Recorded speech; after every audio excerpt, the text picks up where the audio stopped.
किसी मुद्दे से जूझता है तो समाज के जो विभाग होते हैं, चाहे कोई विभाग हो, वो भी अछूता नहीं रहता है। जाहिर सी बात है कि जब बलिया बेलोन थाना क्षेत्र में लाइट नहीं रहती तो बलिया बेलोन थाना कर्मियों को भी इसका भोगना पड़ता है। तो एक बहुत ही जेन्युइन समस्या को लेकर हम 2022 हम लोग डिजिटल एज में जी रहे हैं, कंप्यूटर इरा, डिजिटल एज में हम लोग जी रहे हैं। और कंप्यूटर चलाने के लिए, मोबाइल चलाने के लिए जो बुनियादी जरूरी चीज है बिजली, वो हमें मयस्सर नहीं, हमें उपलब्ध नहीं। कितनी बड़ी नाइंसाफी है। प्रशासन हो या सरकार हो, आपको हमको सीरियसली नहीं लेता है। इस क्षेत्र को हाशिए में रखती है सरकार।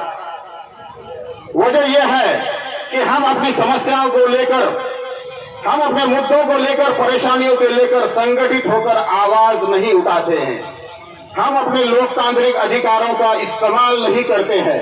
लोकतंत्र, लोक यानी पब्लिक, तंत्र यानी सिस्टम, शासन प्रशासन का ऐसा सिस्टम जिसका बागडोर जनता के हाथ में होता है, उसे लोकतंत्र कहते हैं। और लोकतांत्रिक कंट्री में पब्लिक की अगर नहीं सुनी जाए तो अल्टीमेटली गलती पब्लिक की है, क्योंकि आपने अपने संवैधानिक अधिकारों का, आप अपने लोकतांत्रिक अधिकारों का इस्तेमाल नहीं कर रहे हैं। लेकिन अब इन अधिकारों का इस्तेमाल करना सीख रहे हैं, सीख चुके हैं, और आने वाला वक्त में इन अधिकारों का बखूबी इस्तेमाल करेंगे और अपने इस क्षेत्र को एक बेहतर क्षेत्र बनाएंगे।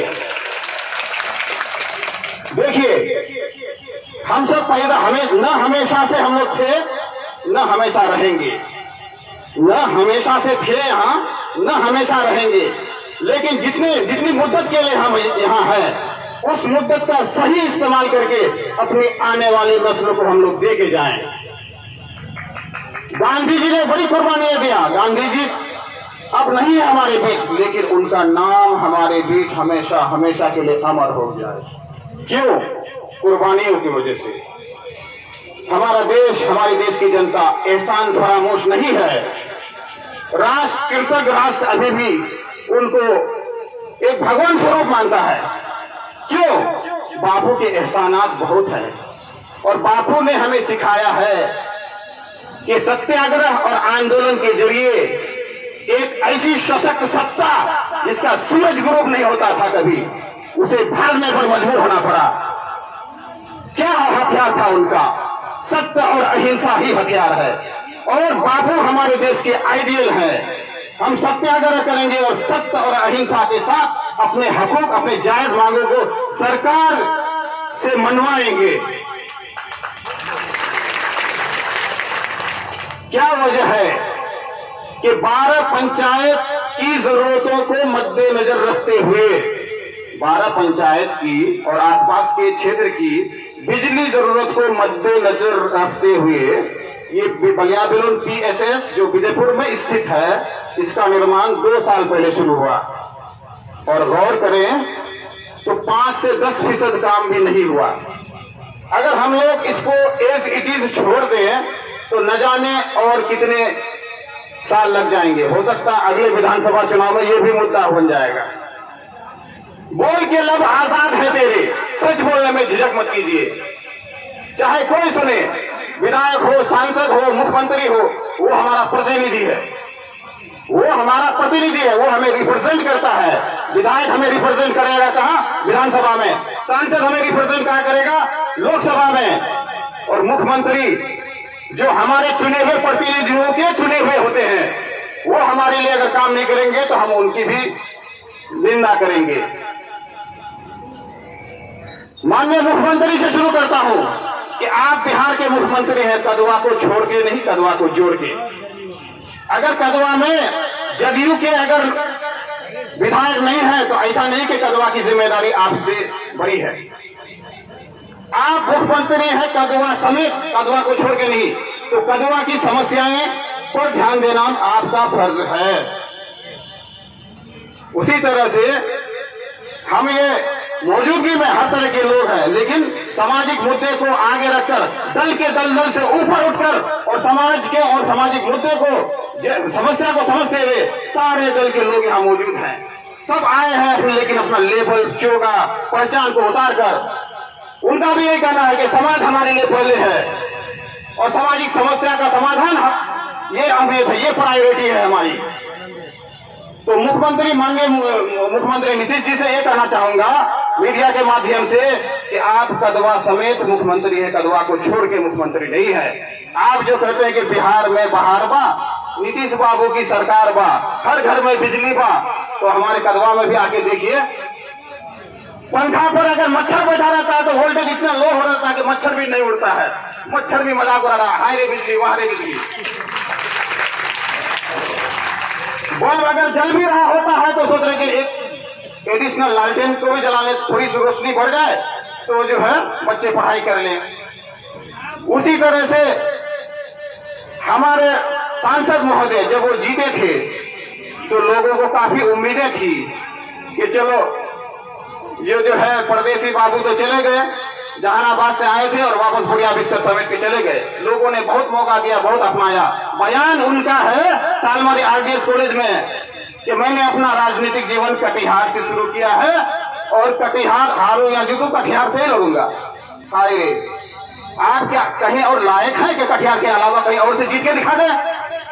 एजेंडा देखिए कि हमने अपना राजनीतिक जीवन कटिहार से शुरू किया है, हारो या जीतू कटिहार से ही लड़ता रहूंगा। कटिहार के अलावा कोई और लोकसभा क्षेत्र के लोग आपको एक्सेप्ट करेंगे? ठीक है, मौका दिया, बहुत मौका दिया, लेकिन आपने हमें अपना नहीं समझा, आपने हमें अपना नहीं समझा। बलरामपुर विधानसभा क्षेत्र, कदवा विधानसभा क्षेत्र, प्राणपुर विधानसभा क्षेत्र, ये आपका वोट बैंक था। आपने क्या किया? यहाँ के लोगों ने 5 साल मौका दिया आपको, यहाँ के लोगों के सम्मान की वजह से एक बार राज्यसभा में भी चांस मिला आपको। क्या किया यहाँ के लोगों ने? यहाँ के लोगों के लिए क्या किया आपने? टीवी टावर दिखा रहे हैं, प्लेटफॉर्म दिखा रहे हैं, यहाँ के लोगों ने क्या किया?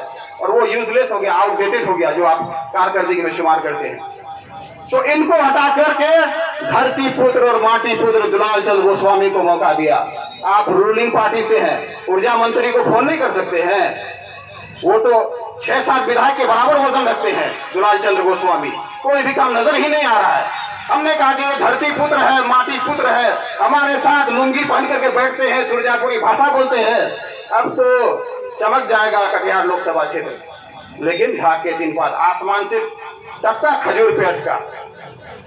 ऑप्शन की कमी नहीं है, एक से एक टैलेंटेड एजुकेटेड लोग हैं। अगर आप नहीं सुनेंगे तो आपको भी जनता उठाकर फेंक देगी, दरकिनार कर देगी। अब आप माननीय विधायक जी श्री शकील अहमद खान साहब, आप यहाँ के विधायक होने के नाते आपको यहाँ की समस्याओं से खुद से अवगत रहना चाहिए, आपको वाकफियत रहनी चाहिए कि यहाँ के लोगों की समस्याएं क्या है। जब धरना प्रदर्शन आएगा तभी आपको याद आएगा, अच्छा ये भी समस्या है, चलो एक तो चिट्ठी लिख देते हैं, जारी कर देते हैं। मैं बोलूंगा, बोल के लब आजाद हो तेरे। मैं अपने लोगों के लिए नहीं बोलूंगा तो किसके लिए बोलूंगा? चाहे कोई मरे, कोई नाराज हो या कुछ हो, मुझे लालच नहीं कि मैं कोई ठेकेदारी करूं उनके जरिए से। जनता की समस्या ही सर्वोपरि है।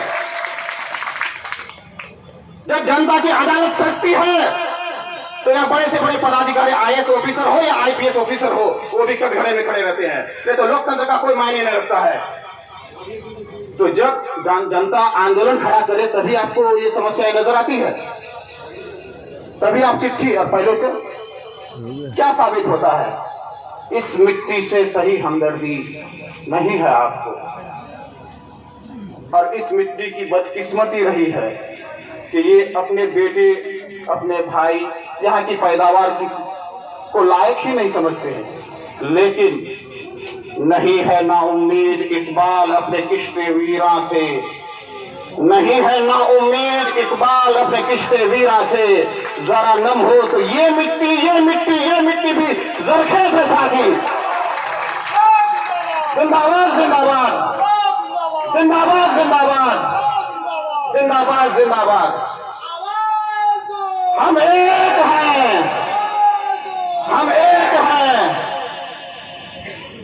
अब जब इतने ऊंचे लेवल से आया हो तो ये तो अपने हैं, शिकायत बनता भी आपसे शिकायत बनता भी है। पंचायत के मुखिया लोगों से ये शिकायत है कि आपकी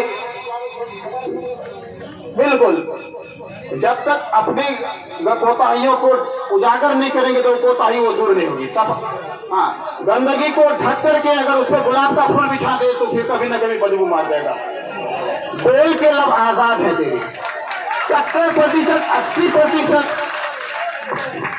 इनकलाब जिंदाबाद, इनकलाब जिंदाबाद, इनकलाब जिंदाबाद।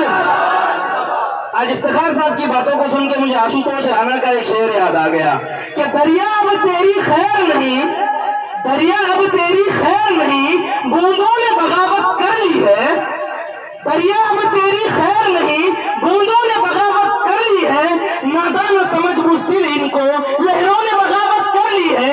और हम शर्म, हम परवाने हैं शौक समा, मरने का किसको खौफ यहाँ।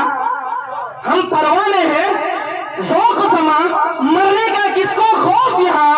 रे तलवार तुझे झुकना होगा, गर्दन ने बगावत कर ली है। इनकलाब जिंदाबाद, इनकलाब जिंदाबाद, इनकलाब जिंदाबाद। आज आप लोग आके इफ्तिखार साहब के हौसलाई को दोबारा कर दिए। बड़ी खुशी है कि हमारे साथी इतने जज्बे के साथ आपके सामने हैं। मुबारक हो इफ्तिखार साहब। आवाज दो, आवाज दो। हमारी एकता जिंदाबाद, हमारी एकता, हमारी एकता। बहुत बहुत शुक्रिया। एक सेकंड, जब खिंचाई शुरू हो रही है तो अपने लोगों को क्यों बख्शेंगे। बस बात पूरी करता हूं, बस सबसे ग्राउंड लेवल पे आ चुका हूं मैं। बस बस दो सेकंड, बस 2 सेकंड जी, 2 सेकंड। 70 से 80% आबादी पंचायत लेवल की, एक पंचायत का जो बाउंड्री लाइन होता है उसमें 70 से 80% की आबादी गरीबी रेखा से नीचे जीवन यापन कर रहा है। सब कोई एफोर्ड नहीं कर सकता स्टेबलाइजर का, इन्वर्टर का, सोलर का, जनरेटर का, जो अल्टरनेट पावर बैकअप सोर्सेस होता है। तो आपकी 70-80% आबादी, कहीं किसी किसी पंचायत में तो 90% बिजली समस्या से जूझ रहे हैं, त्राहिमाम कर रहे हैं। और सिर्फ आपके घर में ये बेसिक सुविधाएं उपलब्ध है और आप जनता की समस्याओं को छोड़ दे रहे हैं इस हाल पे। हालांकि पंचायत के मुखिया होने के नाते ये कांधे पर आपकी जिम्मेदारी थी कि सबसे पहले आप आवाज उठाते, सबसे पहले आप आवाज उठाते। सिर्फ आपका घर रोशन है, सिर्फ आपका कमरा ठंडा है, तो आप जनता को छोड़ दिए इस हालत पे। जब चुनाव आता था तो 100 की बाइक की रैली निकाल लेते थे, 200, 400 का झुंड निकाल लेते थे। अब कहां सोए हुए हैं जनाब, कुछ अब कहां सोए हुए हैं जनाब। 10-10, 15-15 लाख रुपया फूक देते हैं आप पंचायत चुनाव में, और जनता जब त्राहिमाम कर रहा है तो आप सोए हुए हैं। यहाँ अगर किसी आंदोलन का टेंट के लिए, माइक के लिए और दीगर समस्या के लिए, आवेदनबाजी के लिए, लड़ने के लिए अगर यहाँ आना पड़े, थोड़ी सी जद्दोजहद उठाना पड़े, तो आपका ये जिम्मेदारी बनती है, फर्ज ऐन है आप पर कि आप जनता की समस्याओं को मुखिया होने के नाते, हेड ऑफ द पंचायत होने के नाते आपको फ्रंट लाइन से लीड करना चाहिए। तो मेरी बातें ये सच्चाई थी, सच्चाई कड़वी होती है। अगर मेरी बातें किसी को बुरी लगी हो तो मैं माजरत चाहूँ, मैं अपनी बात यही पूरी करता हूँ। और एक अपील के साथ, हमारी लड़ाई शुरू हुई है, ये तो इब्तिदा है, रोता है क्या, रोना तो हम नहीं रोएंगे। अफसरान, पदाधिकारी, वरिष्ठ पदाधिकारी, ईमानदार पदाधिकारी का स्वागत है, हम सम्मानित भी करेंगे, माला भी पहनाएंगे और गुलदस्ता देकर स्वागत भी करेंगे ईमानदार पदाधिकारियों का।